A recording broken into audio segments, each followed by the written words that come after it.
Hello everybody and welcome back to another weekly recap. Today we're going over a few major updates or major things that are going to be changed in the near future. We have an entire Bounty Hunter rework which should be hitting us fairly soon. There are a ton of things that are going to change there. We have more information on the Bounty Hunter rework which we should be getting very soon, including the new PvP integrity changes. We are also going to be going over a poll blog for Last Man Standing. There is a new beta out today, as well as there was a small game update today with a few minor changes to the Song of the Elves. Like always, I'm going to be going over anything related to old school RuneScape this week, including community news, updates, and anything else that I find interesting. Anyway guys, hope you enjoyed the video and let's get started.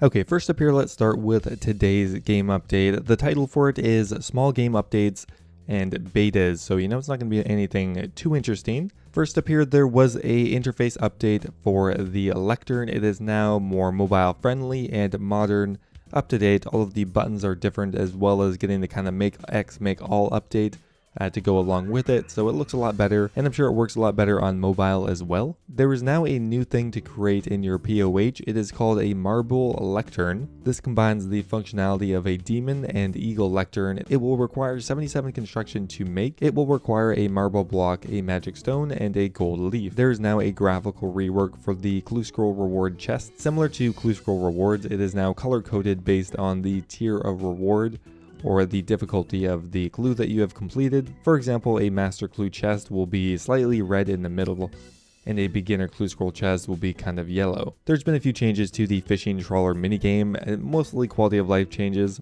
There's also a few minor changes to the Song of the Elves quest. You are now able to refight the final boss from the quest, which is fun. I don't think you get any rewards for doing it, and it is considered a safe death, so you won't lose your Ironman status or anything over that. On top of that, the quest cutscenes are now replayable as well, and that's pretty nice because the Song of the Elves has some of the more in-depth cutscenes of any quest in RuneScape. Some of the NPCs from the new quest has actually been added to a Nightmare Zone after you've completed the Song of the Elves, so actually a minor change there. The Ardoon Knight armor that you got in the Song of the Elves quest can now be stored in your POH, which is nice. The interface for the Crystal Singing Bowl has been updated as well, as a lot of people are using it. They've again kind of made that make X make all interface, which looks a lot better and is a lot more functionable. And last up here, they have optimized the Grand Library, so well, people who don't have extreme modern gaming rigs will be able to still run 2007 version of RuneScape. And one of the bigger potential changes here is actually they are running a beta world with a different line of sight engine. For the last 15 years, the way that the algorithm calculated line of sight is not actually symmetrical. They subsequently changed that in 2009. However, they're running a beta right now to see how this would affect interactions within the game. Ideally, this would change nothing except for in PvP scenarios where one player is able to attack first, as the line of sight is not symmetrical. However, there is a realistic possibility that this could affect existing mechanics like safe spotting, or there could even be other unintended changes. So they're running a beta right now, so go ahead and check it out if you want. Next up here, the Last Man Standing beta is running once again, and there are a few minor changes to go along with it. And as always, there are a ton of minor quality of life changes and small tweaks down at the bottom. One thing to mention at the bottom is that in the coming weeks, we're going to be getting the separate KD ratios for PvP, as well as getting the changes to the Elven chat heads. And that is it for today's content update. On August 13th, there was a huge poll blog related to the Bounty Hunter rework that's coming up, as well as changes to PvP. Now first up here, let's have a look at the Bounty Hunter reward shop. So first up, they're proposing a new Bounty Hunter crate. They would cost 5 Bounty Hunter points to buy. In general, you'd get 1 point per kill. However, if you're on a kill streak of 3 or more, you'd get 2 points. And if you're on a kill streak of 10 or more, you get 3 points per kill. On top of that, there would be milestone point levels for getting your 10th kill, your 50th kill, your 100th kill, your 250th kill, and your 1000th kill. So anyway, 100k GP on average. They'd roll once on a unique loot table and would contain the following items. An upgrade to the Saradomin sword. This item would reduce the sword's special attack energy cost to 60% and deal magic based damage. The Ancient Warrior's weapons. This would work in PvP only, and Vesta's longsword would have a special attack costing 50% rather than 25%. An Abyssal Dagger upgrade, this would reduce its special attack energy cost to 25% and increase its accuracy by 20%. You could get Mysterious Emblems, this would include all tiers. corrupted dragon weaponry. These would require 20 attack and have the same stats as equivalent dragon weapons. And the granite maul upgrade, which has been discussed before, would reduce it from 60% to 50%, and I guess they're looking to put it as a loot roll in one of these boxes. They'd also like to add some other items as well, which would include bounty hunter hats, cosmetic recolors, special attack recolors, as well as other things like the rune pouch and the teleport to target spell. So those would be the general rewards for doing bounty hunter. Now, one thing that is important to remember is the mysterious emblem would actually be removed from any other source that is not bounty hunter, so that would include Wilderness Slayer. Now, the intention here is to make it so that mysterious emblems are untradeable once again and only redeemable in the bounty hunter reward shop to help reduce boosting for emblems. To compensate removing mysterious emblems from Wilderness Slayer, they would be upping the value of the Laron's key. The new way a mysterious emblem would work is you would get a tier 1 from the trader for 75k. You could then upgrade it to a tier 5 by killing other players and then trade it back in to the emblem dealer for a maximum tier 5 for 1.2 mil. There are a few stipulations to help prevent boosting, but it seems like it could still be possible.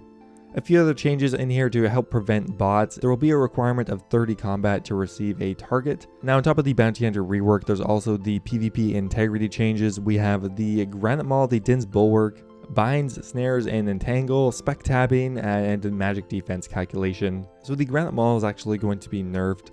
The special attack is going to be increased from 50% to 60%. However, there's going to be an item in the bounty hunter reward shop for 1.2 million points that will reduce it back down to a 50% spec. They're also going to be nerfing the Din's bulwark. However, they're going to be changing the stats that they're going to be reducing. Instead of reducing all of its stats by 10 points, we will now instead just remove the magic defense bonus from 18 down to 0. Okay, they actually want to make a change to the bind, snare, and entangle spell. There are some concerns about having the other spells, the longer snares anyway, be overpowered and free to play. So for now, they're just going to be making snare free to play and potentially bind and entangle in the future. And last up here, they're just getting an initial idea on what players think about changing how magic defense is calculated only in PvP. Right now, it is calculated using the player's magic stat and the defense stat, currently at a weighting of 70 to 30, but they're looking to change that to maybe a weighting of 50 to 50. And just looking at what people think about that. And last up here, guys, we had the Last Man Standing rewards poll blog. So this poll will actually be live right now. A lot of these things were mentioned a few months ago in a content blog, and they are now getting polled. So go ahead and vote.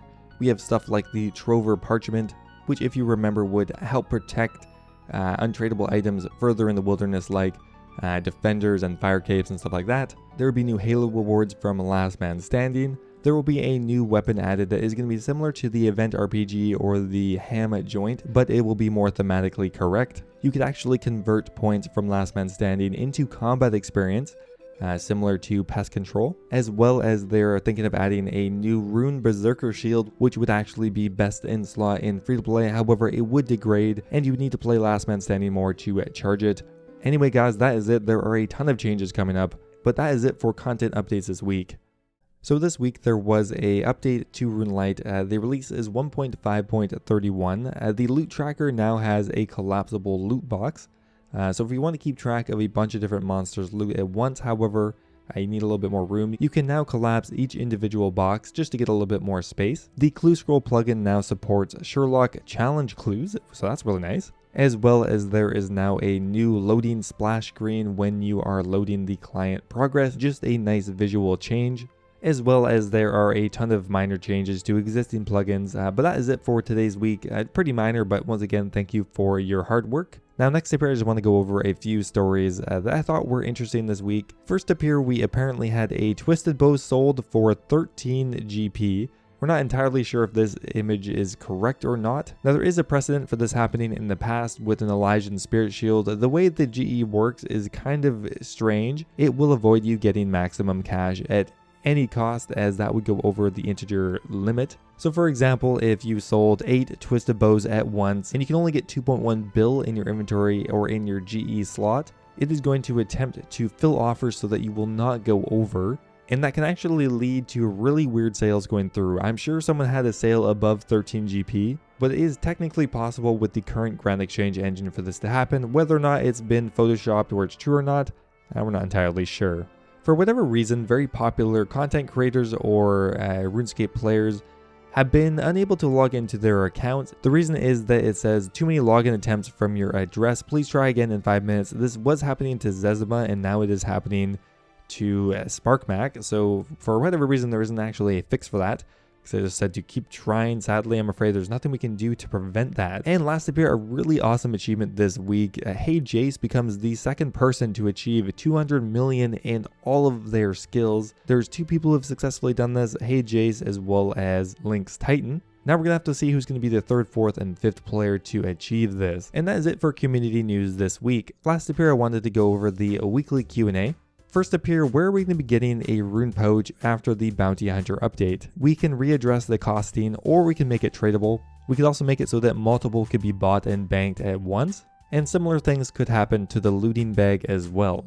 Can you buff Wilderness Slayer? Laurent's keys don't offset the cost of the loss in value from tier 1 emblems. Something that we held back from when we added the keys is the addition of unique rewards. Now that we have a better idea of Last Man Standing and Bounty Hunter, we could look at adding rewards that aren't used there to the Laurent's chest. They would prefer to add those rather than increasing the average value of each key. Uniques hopefully would have a significant value and provide the extra value there.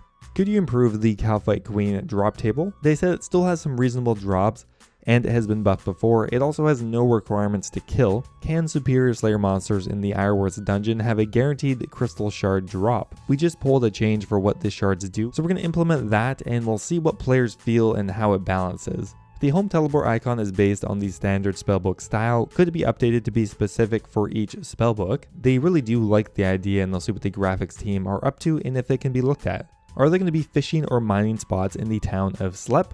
Pickpocketable NPCs or a house portal potentially? This is not the first time we've heard from players wanting content in this region. We do have some plans for that town/area. So we'll be taking them into account. A Taste of Hope isn't finished yet either. Can the rare drop table be updated? It's no longer exciting getting a drop from it. The rare drop table is on hundreds of monsters and would have a giant effect on the price of any items that are added. Can you allow us to mount Amulet of Avarices and the POH for sculling? They said they're not really keen to add that, at least not into the POH. Anyway guys, that is going to be it for today's weekly recap. I hope you enjoyed the video. If you did, don't forget to leave the video a like. I always appreciate it, and I will see you next time.